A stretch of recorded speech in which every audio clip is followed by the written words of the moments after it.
જે લોકો અંધારામાં બેઠા હતા, એનો મતલબ કે જે અંધારામાં હોય,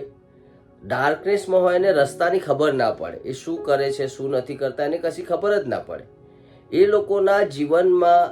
ક્યારેય પણ સત્ય બાબત આવે જ નહીં, કારણ કે એ લોકો પોતે ઓલરેડી કોઈ ડાર્કનેસમાં છે, અંધારામાં છે. અંધારામાં પડેલા લોકો કે જેમને પ્રમાણિકતા ખબર ના હોય, અંધારામાં પડેલા લોકો જેમને પવિત્રતા ખબર ના હોય, અંધારામાં પડેલા લોકો જેમને પાપ વિશેની સાચી સભાનતા ના હોય, કારણ કે એ લોકો પાસે પ્રકાશ જ નથી, પ્રકાશ વગરનું જીવન છે. અને અહીં આગળ આધ્યાત્મિક વાતમાં લઈએ તો એવું કહેવાય કે જેની પાસે પ્રકાશ નથી, જેની પાસે આધ્યાત્મિક પ્રકાશ નથી, એની પાસે આધ્યાત્મિક જીવન પણ નથી. અને આખા બાઇબલમાં શરૂઆતથી જ અંધારા અને અજવાળા, એટલે કે અંધારા એ સેટાનિક કામ સાથે સંકળાયેલું છે અને અજવાળું એ પવિત્ર કામ સાથે